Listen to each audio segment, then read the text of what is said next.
देखिए, हिंदुत्व कोई चुनावी मुद्दा नहीं है। हिंदुत्व का जागरण, सनातन का जागरण भारत के भविष्य के मार्ग को प्रशस्त करता है। भारत एक महाशक्ति बनने के पथ पर है। भारत के प्रधानमंत्री नरेंद्र मोदी जी के नेतृत्व में आज पूरी दुनिया भारत की तरफ देख रही है। और इन परिस्थितियों में, और ये कभी दुनिया के इतिहास में ऐसा कभी नहीं हुआ कि अमेरिका भी भारत को उतना ही सम्मान दे रहा है जितना रूस दे रहा है। ईरान भी भारत के साथ है और इजराइल भी भारत के साथ है। तो सवाल इस बात का है कि जब पूरे विश्व के वैश्विक पटल पर भारत अपनी ध्वजा को फहरा रहा है, ऐसे में भारत के भीतर कुछ राष्ट्र विरोधी तत्व हैं जो भारत को तोड़ना चाहते हैं, भारत को कमज़ोर करना चाहते हैं। वो लोग इस तरह की सियासत कर रहे हैं।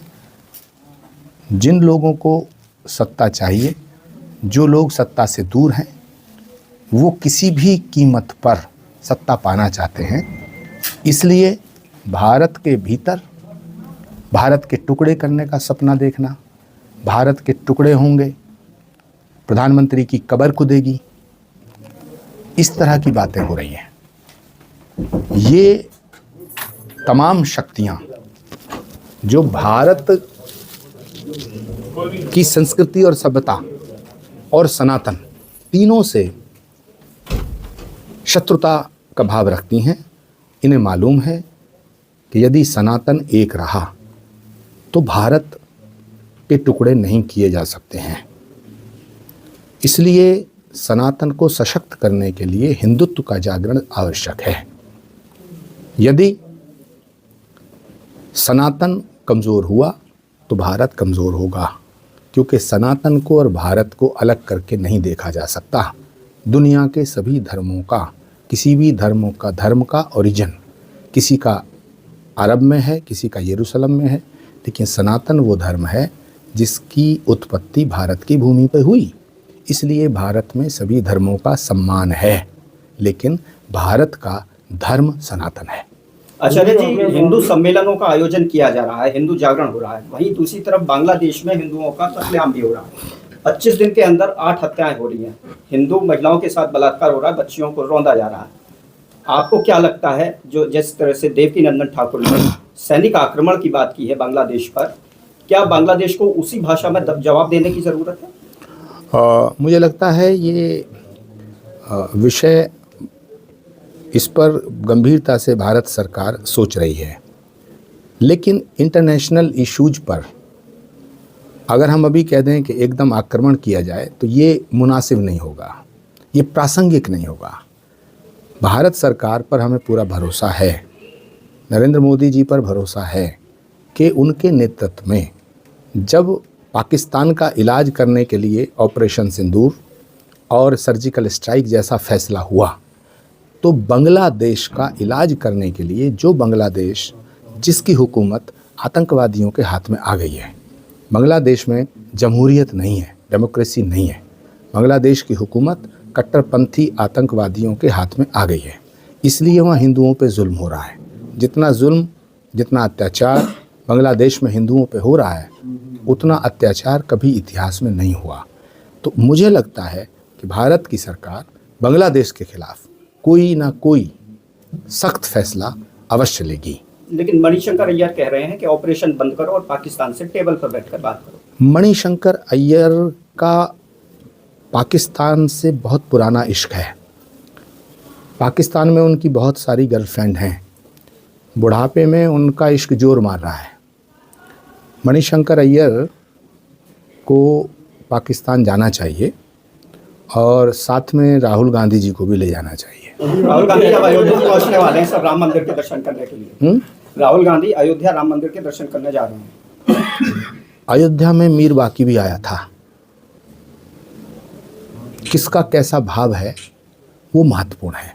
भगवान भावग्रही है, क्रियाग्रही नहीं है। शास्त्रों में कहा है, न क्रियाकृत न अपेक्षनात् ज्ञानवत।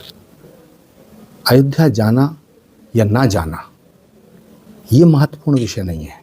महत्वपूर्ण विषय है कि आपकी श्रद्धा राम के प्रति है या नहीं है। हमारे यहाँ शास्त्रों में एक सूत्र है, प्रत्यक्षम किम प्रमाणम। प्रत्यक्ष को प्रमाण की आवश्यकता नहीं होती है। राम के नाम से नफरत, जय श्री राम के नाम से नफरत, नारे से नफरत। कभी राहुल गांधी जी को आपने राम राम कहते सुना है?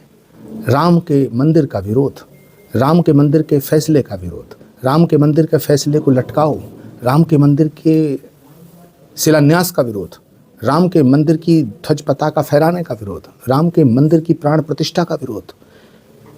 तो ये क्या दर्शाता है? ये दर्शाता है कि हिंदुओं को बेवकूफ़ बनाने के लिए अगर वो अयोध्या जा रहे हैं, पहली बात तो ये है कि मुझे लगता है जितना मैं राहुल गांधी को जानता हूँ, वो राम के प्रति उनकी श्रद्धा नहीं है, वो राम मंदिर नहीं जाएंगे। सर, ओवैसी ने कहा था कि हिजाब वाली एक दिन प्रधानमंत्री बनेगी। वही सपा के एक प्रवक्ता हैं, उन्होंने ये कहा है कि मेरे घर में तो ना मेरी बहन हिजाब पहनती है, ना मेरी माता जी हिजाब पहनती हैं। क्या कहेंगे सर? देखिए, समाजवादी पार्टी के नेता अखिलेश यादव जी और ओवैसी साहब खलेरे खलेरे भाई हैं। धर्म परिवर्तन चल रहा है आजकल, गुरु जी क्या बोलेंगे? जिस धर्म में जो पैदा हुआ है वो परमात्मा की इच्छा से पैदा हुआ है। धर्म का परिवर्तन परमात्मा का विरोध है। जो धर्म को परिवर्तित कर रहे हैं वो स्वार्थ के वशीभूत होकर के कर रहे हैं। यदि कोई स्वेच्छा से कहीं जाना चाहता है तो मुझे उस पर कुछ नहीं कहना है, लेकिन यदि स्वार्थ के वशीभूत होकर के धर्म परिवर्तन किया जा रहा है, राजनीतिक फायदे के लिए किया जा रहा है या वासना को मिटाने के लिए किया जा रहा है, तो ये घोर पाप है।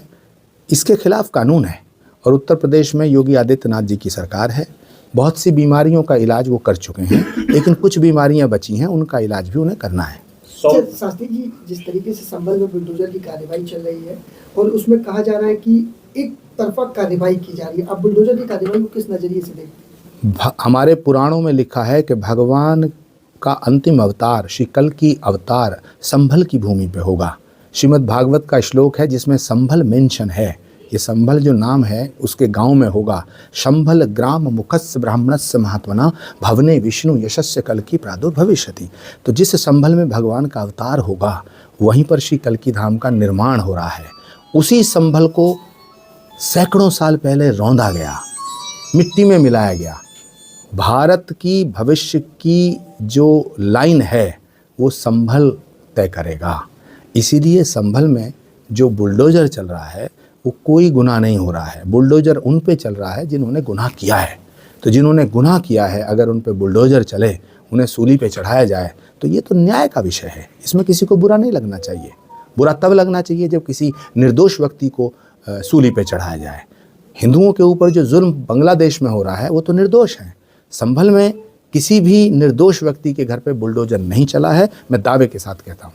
ठीक है, धन्यवाद।